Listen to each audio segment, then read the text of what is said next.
गणित अब होगा आसान। इजी मैथमेटिकल इंडिया में आपका स्वागत है।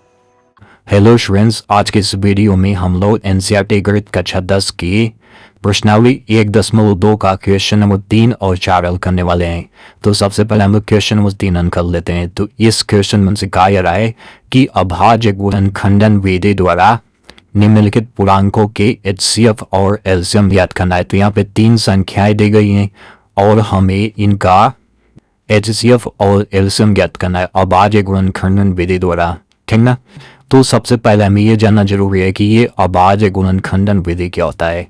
तो कोई भी संख्या हो, उस संख्या को हम लोग अभाज्य संख्याओं के गुणनफल के रूप में व्यक्त कर सकते हैं, ठीक ना। तो इसी तरीके से हमको इन सभी संख्याओं को अभाज्य संख्याओं के गुणनफल के रूप में व्यक्त करना है, फिर उसी के जरिए एचसीएफ और एलसीएम ज्ञात करना है, ठीक ना। तो यदि आपने क्वेश्चन नंबर 2 देखा होगा तो बिल्कुल ये क्वेश्चन नंबर 3 उसी तरह से लगेगा, ठीक ना। तो सबसे पहले हम लोग क्या करते हैं कि 12 का गुणनखंड करते हैं, यानी कि इन तीनों संख्याओं का गुणनखंड करेंगे। तो ये 12 2 से कटता है तो 2 छक्का 12, फिर 6 3 से 6 2 से कटता है 2 3 6, फिर ये 3 का 3 हो गया, ठीक ना। इसी तरीके से हम लोग 15 का भी गुणनखंड करेंगे। तो 15 का गुणनखंड क्या होगा, 3 5 15, फिर 5 एकम 5। उसी तरीके से हम लोग 21 का भी गुणनखंड करेंगे। तो 21 का गुणनखंड करेंगे तो ये हो जाएगा 3 7 21, फिर 7 एकम 7। तो इस तरीके से हम लोग 12 को क्या लिख सकते हैं, 12 को लिख सकते हैं 2 गुणा 2 गुणा 3, 2 गुणा 2 गुणा 3। और 15 को क्या लिख सकते हैं, 15 को हम लोग लिख सकते हैं 3 गुणा 5, ठीक ना। इसी तरीके से 21 को लिख सकते हैं 3 गुणा 7, ठीक ना। तो आप लोग यहाँ पे देखिए, यहाँ पे 12 एक संख्या है, इसको हमने अभाज्य संख्या के गुणनफल के रूप में लिख दिया। देखिए 2 भी अभाज्य संख्या है, 2 भी और 3 भी अभाज्य संख्या है। इसमें देखें तो 3 और 5 दोनों अभाज्य संख्या, इसमें 3 और 7 दोनों अभाज्य संख्या है, ठीक ना। तो ये तो है अभाज्य गुणनखंड विधि। तो हम एचसीएफ निकालने के लिए क्या करते हैं, तो एचसीएफ जो होता है सब में कॉमन होता है। तो देखिए यहाँ पे 3 है, इसमें भी 3 है और इसमें भी 3 है, तो तीनों में कॉमन क्या दिख रहा है, 3 है। तो यही हमारा हो जाएगा एचसीएफ, ठीक ना। अब बात करते हैं एलसीएम क्या होता है। तो एलसीएम जो तीनों में कॉमन होता है उसे हम लोग एक बार लिखते हैं, ठीक ना। और जो बची हुई संख्या है उसको भी हम लोग लिख लेते हैं। तो देखिए 2 गुणा 2 बचा हुआ है तो इसे लिख लेंगे 2 गुणा 2, इसमें 5 बचा है तो पूरा 5, इसमें 7 बचा है तो ये 7 हो जाएगा, ठीक ना। तो इसे हल कर लेते हैं, 3 दूना 6, 6 दूना 12, 12 25 60, 6 7 42, ये हो जाएगा 420। यानी कि एचसीएफ 3 आ गया और एलसीएम 420 आ गया। इसी तरीके से हमें दूसरा और तीसरा भी क्वेश्चन करना है। तो चलिए दूसरे क्वेश्चन की तरफ बढ़ते हैं। तो दूसरा क्वेश्चन है 17 23 और 29 का हमें एचसीएफ और एलसीएम बताना है, ठीक ना। तो इन्हें आप लोग देखेंगे तो ये पहले से ही तीनों अभाज्य संख्याएं, ठीक ना।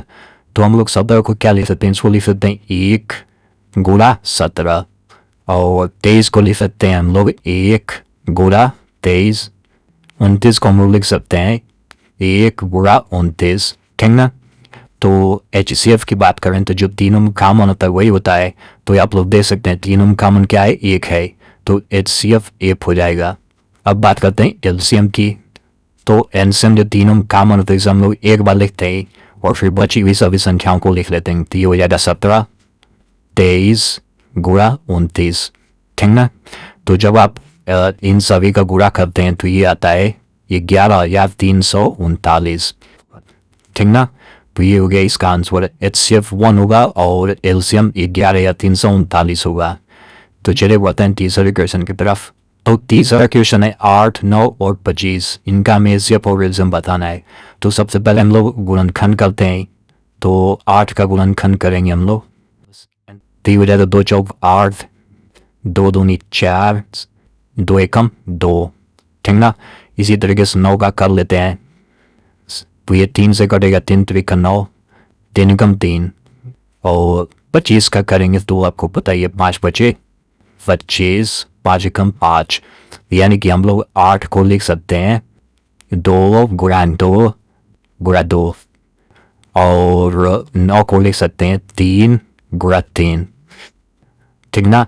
और 25 को लिख सकते हैं 5 गुणा 5। तो अब देखिए इसमें कॉमन कुछ नहीं दिख रहा है, तो हम लोग इसमें किसी भी संख्या में गुणा 1 लिख सकते हैं, कोई भी परिवर्तन नहीं होगा। तो अब इस तरीके से आप देखेंगे तो एक इन तीनों में से कॉमन हो गया, यानी कि हमारा HCF जो हो गया 1 हो गया।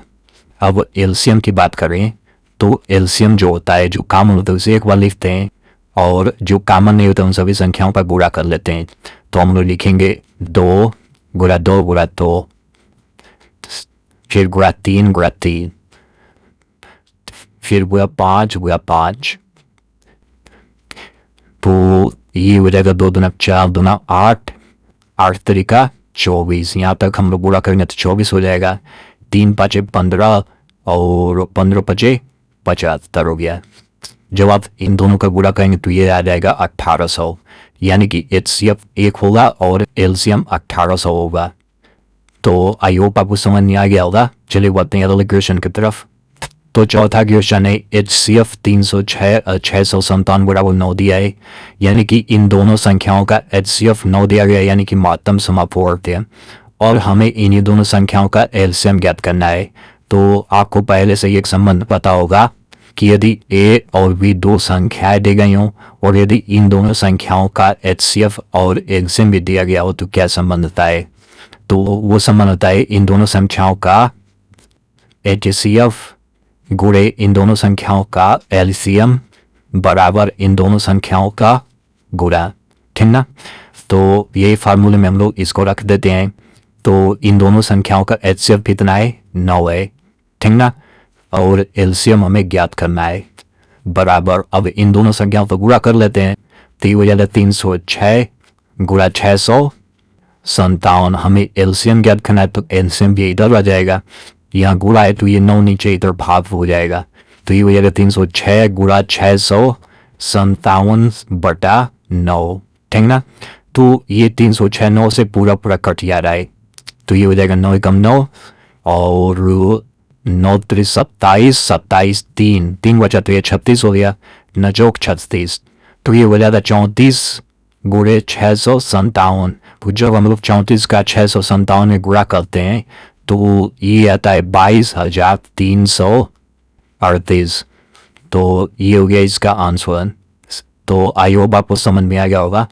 तो स्टूडेंट्स, यदि आप ऐसे ही क्लास 10th के NCERT मैथ को सरल भाषा में पढ़ना चाहते हैं तो आप मेरे चैनल को सब्सक्राइब कर सकते हैं, और सब्सक्राइब करने के बाद घंटे के निशान पे क्लिक करके ऑल पे क्लिक कर दीजिए। Thanks for watching.